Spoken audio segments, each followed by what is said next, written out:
যখনই যাব বড় চেয়ারটা আমাকে দেবে, আমার নামটা মাইকে বারবার অ্যানাউন্স করবে, মাথায় করে রাখবে আমায়।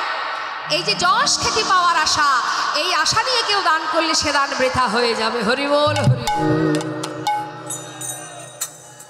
আর তামসিক দান কেমন দেখবেন? তামসিক দানটা হচ্ছে এক বন্ধু আর এক বন্ধুকে মদ্য পান করার জন্য 500 টাকা দিলেন কি 1000 টাকা দিলেন, কি বাবা দেয় না? হ্যাঁ রে বন্ধু, তুই পায়ে হাত দিও না। হ্যাঁ বন্ধু, তুই আমার এত বড় উপকার করেছিস, তোকে 500 টাকা দিলাম কি 1000 টাকা দিলাম, বাজার থেকে খেয়ে নিস। তার মানে কি? এটাও দান। যে দিল এবং যে নিল উভয়ের সমান অপরাধ। আর সাত্বিক দানটা কেমন? তুমি 10 টাকায় দাও আর 10,000 টাকাই দাও, শুধুমাত্র ভগবানের সেবার নিমিত্তে। হে প্রভু, আমার এই দানটুকু যেন তোমার সেবায় লাগে, আমি আর কিছু চাই না, যেন শুধু তোমার সেবায় লাগে, শুধুমাত্র সেবার নিমিত্তে দান।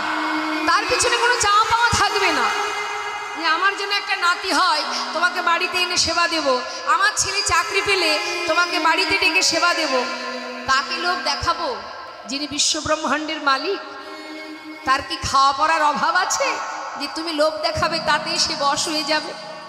হ্যাঁ, না চাইতেই যদি সব পাওয়া যায়, চাইবার তো প্রয়োজন হয় না মা। না চেয়ে সব পেয়েছিল কোন ভক্ত? কৃষ্ণের প্রিয় সখা সুদামা, যার সর্বস্ব কেড়ে নিয়েছিলেন ভগবান। দাঁড়ে দাঁড়ে ভিক্ষা করে দিন কাটাতো মা। বাচ্চাদের পরনে একটা বসন ছিল না, নিজের স্ত্রীর পরনে একটা কাপড় যার সমস্ত জায়গায় ছিল ছেঁড়া, লজ্জা ঢাকার জায়গা ছিল না। কোনোদিন ভিক্ষা পেত, কোনোদিন পেত না সুদামা। তার পিতৃ সম্পদ শেষ হয়ে যায়, মাতা পিতা মারা যায়, তিনি যে পাঠশালায় শিক্ষা দিতেন সেই পাঠশালাও বন্ধ হয়ে যায়। বাচ্চাদের নিয়ে আর নিজের স্ত্রীকে নিয়ে গাছ তলায় এসে সার করলেন। তথাপিও সে কৃষ্ণ ছাড়া আর জানে না, নিঃশ্বাসে প্রশ্বাসে কৃষ্ণ কৃষ্ণ কৃষ্ণ। একদিন তার স্ত্রী বলছে, স্বামী তুমি যাও না, তোমার বন্ধু তো রাজা, যাও না, সে তো দ্বারকার রাজা, একবার গিয়ে তার কাছ থেকে কিছু চেয়ে নিয়ে এসো, আমাদের জন্য না হলেও সন্তানের জন্য তো কিছু আনতে পারো, যাও না। কিন্তু মাগো, তখন সুদামা বললেন, দেখো বসুন্ধরা, যা বলেছো বলেছো, আমি আমার সন্তানের জন্য বা তোমার জন্য ভগবান কৃষ্ণের কাছে আমি কিছু চাই।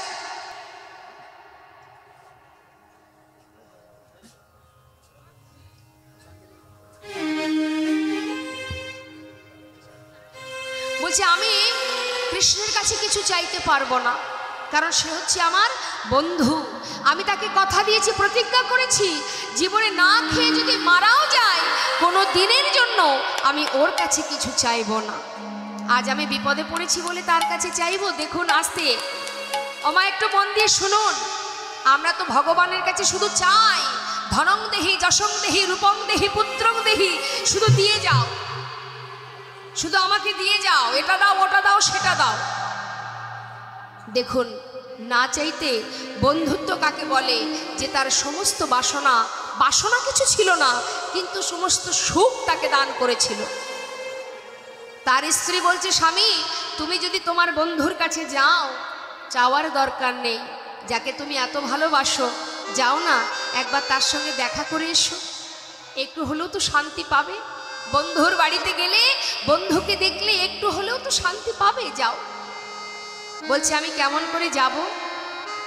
এত বছর পরে বন্ধুর বাড়ি যাব, যদি প্রতিনিয়ত কোনো বন্ধু বন্ধুর বাড়ি যায়, খালি হাতে গেলেও কোনো ব্যাপার থাকে না, কিন্তু এত বছর পরে যাব, খালি হাতে কি করে যাব? তাই তার স্ত্রী বসুন্ধরা, যিনি ধনী পরিবারের কন্যা, সে আঁচল পেতে দাঁড়ে দাঁড়ে ভিক্ষা করলেন ভগবান কৃষ্ণের জন্য। শুকনো ছিঁড়ে নিজের পরনে যে কাপড়টা আছে তার কিছুটা অংশ ছিঁড়ে তার মধ্যে পুটুলি বেঁধে স্বামীর হাতে দিলেন, যাও, চলে যাও, দেখে এসো তোমার বন্ধুকে। সেই সুদামা খালি পায়ে সেই দ্বারকা কোথায় মা?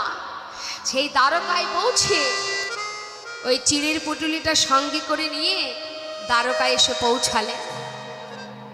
দ্বারকায় এসে পৌঁছে সেই দ্বারকার প্রাসাদ দেখে কৃষ্ণকে মনে মনে চিন্তা করছে, এত বড় রাজ্যের রাজা আমার বন্ধু